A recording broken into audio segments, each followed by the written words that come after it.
So how did privately held businesses perform over the past year, and what are some of the best and worst sectors? We get Brian Hamilton from SageWorks on set to walk us through it. Brian, welcome.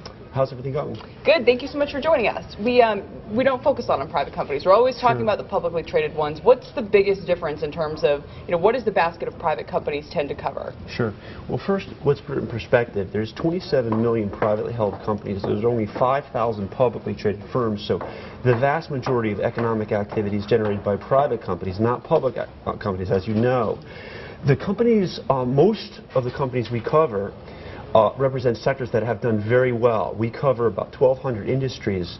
Most of them are up, so they're doing very well, actually. So broadly speaking, these private companies are doing better than the publicly traded ones? A little bit better, sure. Sales are up, margins are up, profits are up. Why do you think that is? Well, I think the economy is getting better. I mean, if you look at the engine, right, we look at GDP, we look at profits, revenues, margins, those types of things. You have to look at those over a long period of time. For the last 18 months, these sectors or these companies are definitely recovering, and they drive the economy, which is why GDP is up as well. Well, and we all know that small companies, often private companies, are the agents of change in the labor market. Sure. They do the hiring, they do the job creation. Is that dynamic changing? Obviously, the labor market's a lagging indicator for the overall economy. It's a great point, and historical perspective is definitely necessary. There have been times, like in the early 70s, so you and I might remember that a little bit, right? Yeah, but Kelly doesn't. Kelly doesn't, right. But where there was a big lag between GDP growth and job creation. Right now, we're about 18 months into basically good revenue growth for private companies, and you can start to see that job creation is starting to happen. So we're right about the mean of that. But of course, the big question is, can we take it from 8.5% down a lot lower? And we don't know.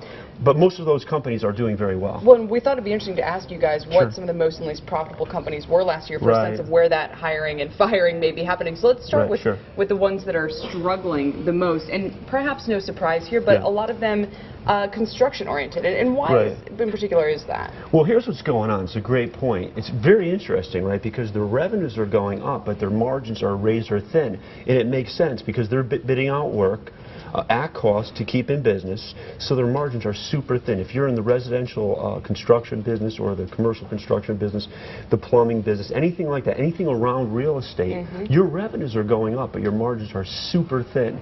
So you can imagine why they're doing it. They just want to stay in business. It's almost always been the case for that sector. However, in this cycle, it's very interesting. This recession has been a real estate-led recession. It's been amazing. If you look at those sectors that are particular to real estate, almost all of them have been down. So in this case, it's nice that we see revenues going up. It's good, by the way, that we see positive profit margins, because remember, in 2009 there were negative margins. So things are getting a little bit better, but it's the last sector that's actually improving. Printing, by the way, also a very limited profitable industry. Grocery stores, though, that one too, it's a reminder that some of these, that if you're in the grocery business, it's also an extremely low margin business. It is, but they sell a lot too, so that's one sort of an aberration. I think if this included public companies, Amazon.com would probably have to be up there. It's kind of a similar model. You're trying to sell, make up in volume what you may not be getting on individual items. Exactly, that's correct. And walk us through, on the other hand, now, what some of the most profitable industries all the typical ones that you'd expect. The doctors are doing well, the dentists are doing well, the accountants are doing well. Their margins are near about 20%. And so we're back to where we were pre-recession, so they're doing pretty well. If you're in a business where you can charge a lot, you're going to get a better margin. In charge of the government in some cases. Yeah, that's true too. The accountants, this is the most profitable industry that you guys track. It's fascinating. Why is that? Really fascinating. And that one, in the recession, we track all these different sectors. The accountancy sector grew. The revenues were up and their margins were retained. Our thinking on that is that as people sort of faced financial difficulties and their 401ks went down and all this other stuff, they fled to their accountants to get advice. So not only are their revenues up, but their margins are great too. Yeah, it didn't help our margins or our revenues though.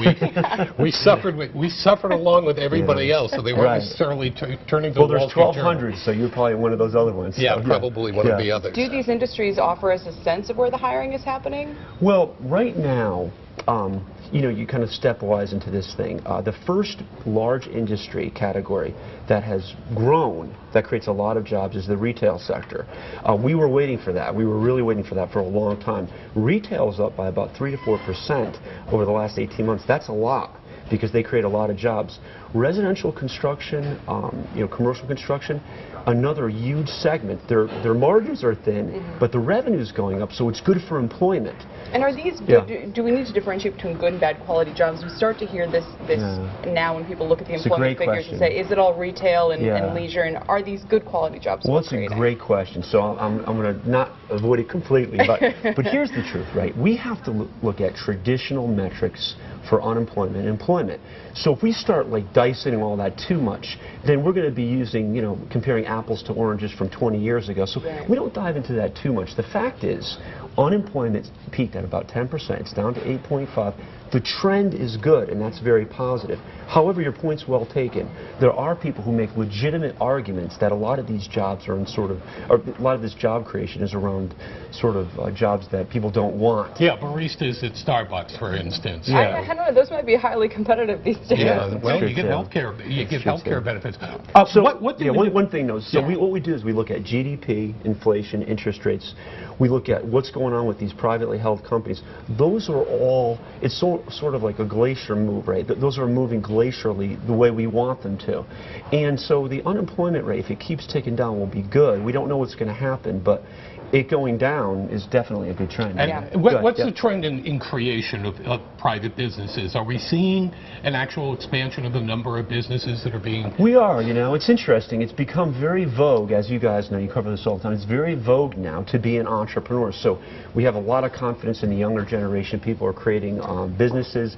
And obviously, 70 to 80% of new jobs are in those businesses. So that's good. And by the way, venture capital funding is ticking up. Banking's coming back. We don't report a lot about this, but the fact is the banks are starting to lend a little bit more, and so that's good too for these businesses as well. Yeah, well, SageWorks, a useful place to kind of watch, engage what's happening in the economy. Thank you so much, Brian, for joining us. Great to be here. Thanks, guys. Thank you. Yeah.